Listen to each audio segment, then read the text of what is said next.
welcome our guest, and I would like you to welcome them with a round of applause. Honorable Minister of Foreign Affairs, Hellenic Republic. Please welcome him with a round of applause. We also have with us His Excellency Mr. Dionysios Kevetos, Ambassador of Greece. Our Vice Chancellor, Professor Shantishri Pandit. Welcome, ma'am. We also welcome Professor Mazhar Asif, the Dean of School of Language and Cultural Studies, JNU. Welcome you all with an introductory video about the past activities of the Greek Chair, which has been a very vibrant part, really rich, vibrant democracy to exchange ideas and thoughts. It is also a center for providing support and consultancy to the interested educational, social, cultural and business institutions interested in having any information about present opportunities of collaboration. A big applause to the Honorable Minister and the delegates who has accompanied him to welcome the guests with Angavastram.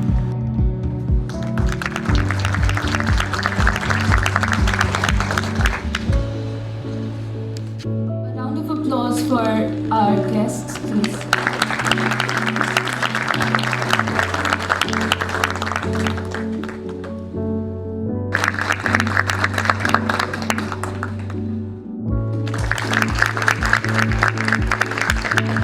Dr. Anil Kumar Singh would now facilitate our rector.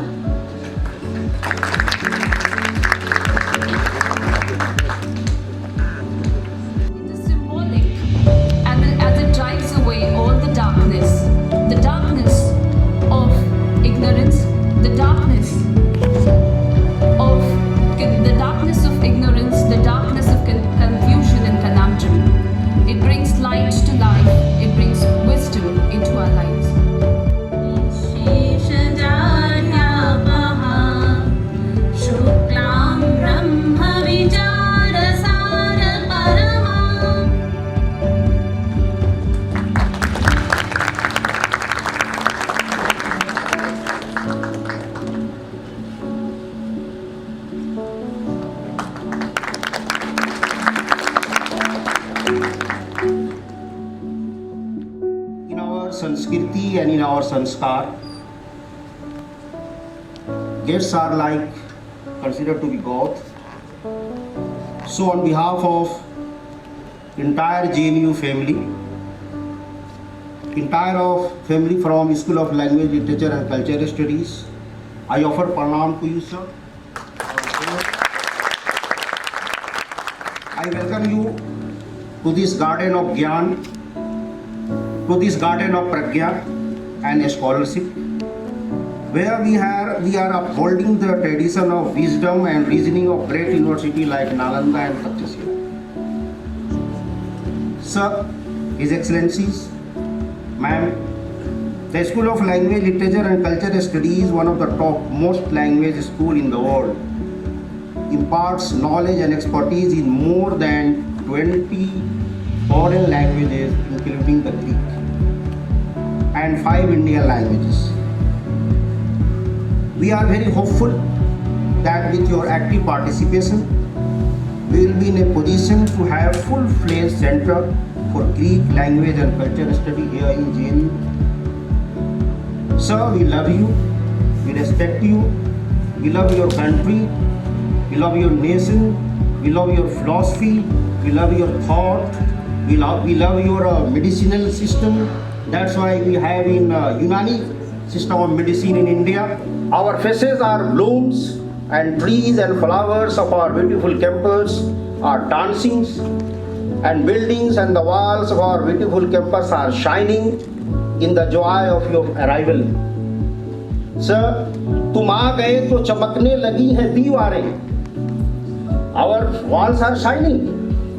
तुम आ गए हो तो चमकने लगी हैं दीवारें. अभी अभी तो यहाँ पर अंधेरा था. I welcome all of you, the delegates, His Excellencies, and esteemed colleagues and friends to this Vice Chancellor of JNU, Professor Santi Sri Pandit, His Excellency, the Foreign Minister of Greece, Mr. Nikos Dendias, His Excellency Ambassador of Greece, who is on the dais, many distinguished diplomats from other countries as well. Similarity in terms of our historical linkages, both India and Greece are marching towards 21st century with new resolve, with new determination to find their place. We have around 150 faculty members as part of the School of International Studies, which covers both thematic as well as regional area studies. And in this, we would like our connections to develop with your country, with your presence, that student and teacher from the School of International Studies, from which I and my Honorable Vice Chancellor come.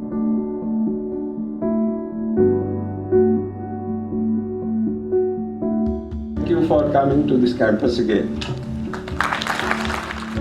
Mrs. Vice Chancellor, distinguished professors, members of the academia, my dear students, good afternoon. Namaskar, if I pronounce it well. Thank you so much for this very kind invitation to address this distinguished audience in this prestigious university. And I consider it a great privilege that there is a chair of Greek studies within the university, the Dimitrios Gallinos chair. This is named after a Greek scholar that has translated Sanskrit texts in the 18th century. It successfully promotes the study of Greek language, literature, history, philosophy, and culture in India. I would therefore like to express my deep appreciation to all faculty members for your tireless efforts towards this respect. That Greece and India share historical ties since antiquity. Our relations date even before Alexander the Great. It's the 5th century before Christ, Theseus, in his word Indica, Invika, in Greek. Greece geographically and historically, or to put it better, the whole Hellenistic world has been India's getaway to the European continent, to Europe. And this is what the Honorable President of India, Mr. Ramnath Kovind, rightly pointed out during his visit in my country in 2018. India will become the most populous country worldwide, but at the same time, with a proud achievement to be a solid and vibrant democracy. And in this way, we share a bond. Greece has been the birthplace of democracy. India is the biggest democracy in the world. Two maritime areas of immediate interest for India and Greece are the Indo-Pacific region and the Mediterranean Sea, in particular for Greece, the Eastern Mediterranean Sea. It is our common belief that the promotion and respect of the United Nations Convention on the Law of the Sea, UNCLOS as we call it, is the cornerstone to enhance stability in these regions. Ladies and gentlemen, I'm particularly pleased to announce before you a few important initiatives. I co-signed today the Cultural and Educational Exchange Program between Greece and India for 22-26. This program constitutes a tangible proof of our mutual desire to enhance cultural and educational opportunities. And I'm also glad to announce the reinforcement of the Chair of Greek Studies with a visiting professor from Greece in the coming academic semester.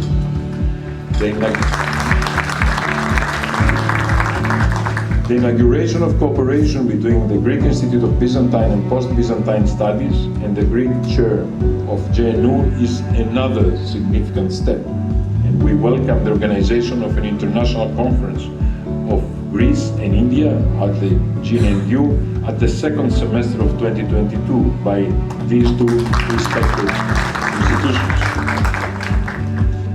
enlightenment and human empathy between civilizations, as the ones you try to create between India and Greece. Thank you so much.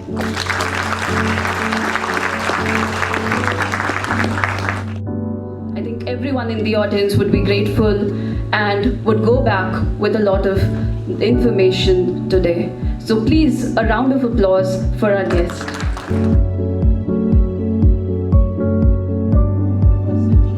And we thank you for all the contribution that you have made towards our chair. I think, sir, you should move beyond language and literature into social sciences, humanities, because Greek philosophy is extremely influential in the social sciences that we have been teaching in most of the Indian universities, from the sophists to Socrates, Plato, and Aristotle. Early Greek philosophers focused on the development of critical and rational thought about the nature of the universe. Sophists argued that it is more important for individual self-improvement than speculating about the universe. So we have a very strong philosophy. It all started with the gods. Most Greek gods lived in Mount Olympus, while their Indian counterparts lived in Mount Kailash. Ambrosia in Greek mythology, Amrita, nectar, in Hindu mythology, was a drink of the gods that bestowed immortality on those who drank it. Even the words sound alike. And Jawaharlal Nehru University has been rightly chosen, and I hope that we increase this bilateral relationship between India and Greece, as well as between the universities of Greece and the Jawaharlal Nehru University. Once again, I thank you, because this is a very important, at least beginning we have made during my term. So I will only just end with the famous Sanskrit shloka of that we are moving from ignorance to knowledge. That is, asato ma satgamaya, tamaso ma jyotirgamaya, amrito ma amritamgamaya. Thank you once again. Namaskar.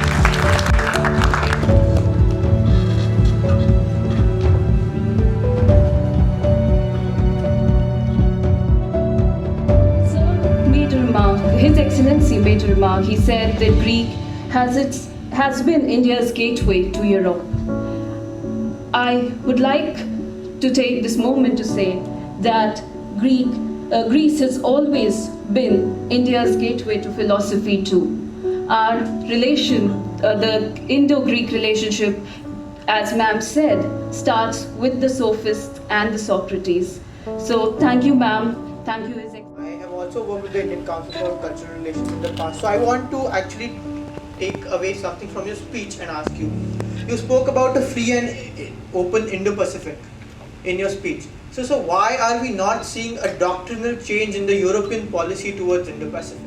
Thank you. For your very interesting remark, if you'll allow me to say, international politics is an evolution. It is not a given situation. It's something that changes as time passes by, and we have to work for it. It doesn't become automatically, or it's not something that is predetermined. So for Greece and for India, we both agree this is extremely important. But the European Union, as an entity, has also made huge steps. As one of the most profound steps that the European Union has made is to incorporate. So what I'm expecting that will happen in the years to come is that the European Union, out of necessity but also out of conviction, will become more energetic in applying the rules of the UNCLOS, which means the rules of the international law of the sea, also to the Indo-Pacific. So you are young, you will see things happening, and I hope that the future will prove me right. Thank you so much.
Ganga, तब शुभ नामे जागे